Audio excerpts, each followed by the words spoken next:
Hey guys, Manchester City roll on to another quarter-final in another competition. And even though this wasn't a classic, we are through. And that is literally all that matters after beating Sheffield Wednesday 1-0. I know it really was a bit underwhelming, but we'll get onto that in a little bit. Before the video, I want to say thank you to OneFootball for continuing to be an absolutely awesome sponsor of this channel. It's a wonderful app with loads of incredible features and loads of Manchester City news delivered, I'm tired today, delivered direct to your phone. So go download it in the link in the description below. It's free, and what's not to love about it? Seriously, it's dead good. Go download it right now in a second. But that game was interesting. I'll get on to the Newcastle aspect in terms of the fact that City have drawn Newcastle away at St James's Park in the quarterfinals. I'll get onto that a little bit later. But that game itself, it's the kind of game you're not going to really remember, let's be honest, in a hurry. City largely did dominate the game. I think they had 0 shots on target and probably we had about 20 shots to 1 or something like that. But it should have been nowhere near as close as it was in the end. We won't remember this as a classic. We won't remember this a year or two from now. I mean, we might remember it, but we won't remember it by choice, put it that way. Sometimes, though, when you make a run to a final, if you get there, there's always a game or two like this that you just kind of write off as what it is. Now, it's easy to read into this too much. I don't think it's really fair. I think largely it's hard to get motivated for these kind of games. Like, weirdly, I think the players find it easy to play against United or against although they have been poor in the odd United game this season, but largely against the bigger teams like Real Madrid, for example, the players can be more up for it. It's very much like, after the big show at Wembley, it was a little bit down to earth today, but we did an okay job.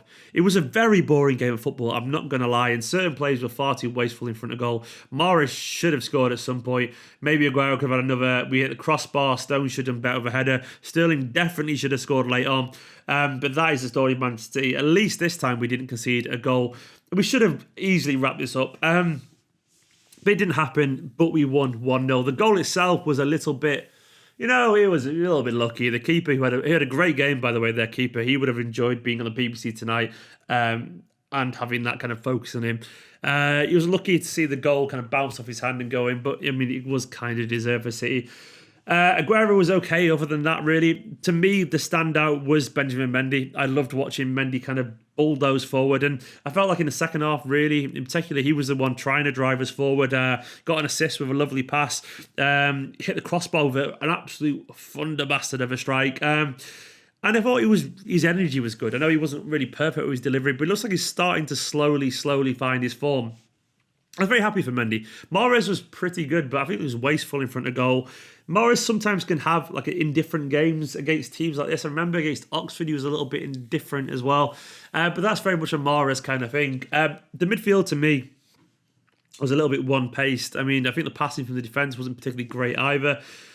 Cancelo had a chance to shine tonight, and I think he was a bit underwhelming, if I'm being honest. I mean, the talk about Cancelo around the team not being involved at Wembley suggested that a lot of City fans wanted to see him tonight, and I thought he would be really good, but something doesn't seem quite right. He wasn't bad by any stretch, but it's not clicking for Cancelo for whatever reason. Maybe if he hangs around next season, he'll come into his own next year, but it's not really you would have hoped for a lot more tonight for him, put it that way, but other than that, there was no real memorable performances. The other big talking point largely is that Phil Foden wasn't involved. Now, there best be a good reason for that. Like, seriously, Pep? Seriously?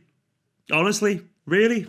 Are you trying to make that pass that Phil Foden didn't start tonight? Like, I mean, I would have betted. I mean, I'm glad I didn't have a mortgage, and I'm glad I wasn't stupid enough to do that, but a lot of people would have betted Phil Foden to start tonight. They betted the house on it because it just seemed so obvious that Phil Foden would have played tonight, but here we are after the game talking about it, and Phil Foden didn't even get on the pitch. That seems absolutely insane. Surely there has to be a plan. How can a player, after a man of the match performance with that much momentum, with the whole world talking about him, genuinely that much positivity, then just be dropped to the bench? It can't be fitness. It can't be, sure, unless it's an actual injury, but it can't be like, oh, he's tired, because he's 19 years old. He's got boundless energy. He's played before that game, he'd played basically no football in 5 weeks. It's definitely not a tiredness thing, unless something the physios have said. So it makes you wonder, why is he not there? This had to be the kind of game he's going to play in. Otherwise, when is he going to play football? Now, the question mark will be, what does he play against United? Does he play against Manchester United? And that is also a very fair question. I would love it if he played against United at the weekend. I can't see it, but I would absolutely love it because I could imagine him scoring or something like that. And he certainly would have warranted it given his performance at the weekend just gone because he's a fantastic player. But I'm very disappointed in Pep on this. Genuinely disappointed because, I don't know. I feel like he should have played tonight. I feel like he should have played. The tie was set up for him. I actually think he would have done well as well. I think he would have roasted us. I think he would have had a bit of energy. I think he would have linked up really well, created a few chances. He would have got a shot or two off, and he's a better finisher than half the team these days. It feels a shame. I feel like at some point he should have come on for one of the Silvers. Maybe David Silva, who looks like he's showing his age, put it that way. I do love David Silva, but it's harder to deny that he looks a little bit slower in his movement. He was never fast in the first place, but David Silva's, when you haven't got much pace and you start to look slow, it's always a little bit of a concern. He doesn't move with the same fluidity as much anymore. As good as he is still, you felt like at some point him coming off for Foden, well, it would have just made an awful lot of sense given the context of the game, given the context of Foden's performances at the weekend. And I'm gutted he didn't get on. Another person conspicuous by his absence, Garcia, you would have thought that he warranted a game, but unfortunately not. Otamendi and Stones were chosen, and they were fine.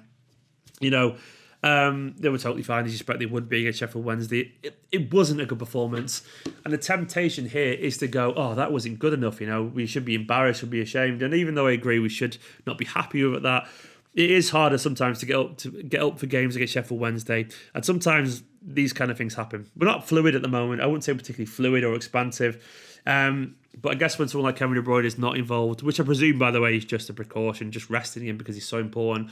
When someone like he's not involved, that's going to happen. That's going to happen to an extent. Obviously, no Foden today, no Edison, no Fernandinho, no De Bruyne. But I still expected more. It wasn't a classic performance by any stretch. In terms of the rest of the draw, let me bring up the FA Cup draw now. We've got Newcastle away. Now, obviously, the last time we went away to Newcastle, I think it was 2-2, which wasn't great. I think that was the one where Shelby scored, and that was a really poor performance. Newcastle away, we should be able to beat. Newcastle are a good team with some good players, and Steve Bruce will probably deploy his full barrage of shithousery-ness to try and get something from it. But, this is the kind of game that if we want to win the FA Cup, we should really be winning this. Look at the rest of the draw. Sheffield United at home to Arsenal. They will fancy their chances there, and rightfully so. And to be honest, I would probably go for Sheffield winning that game.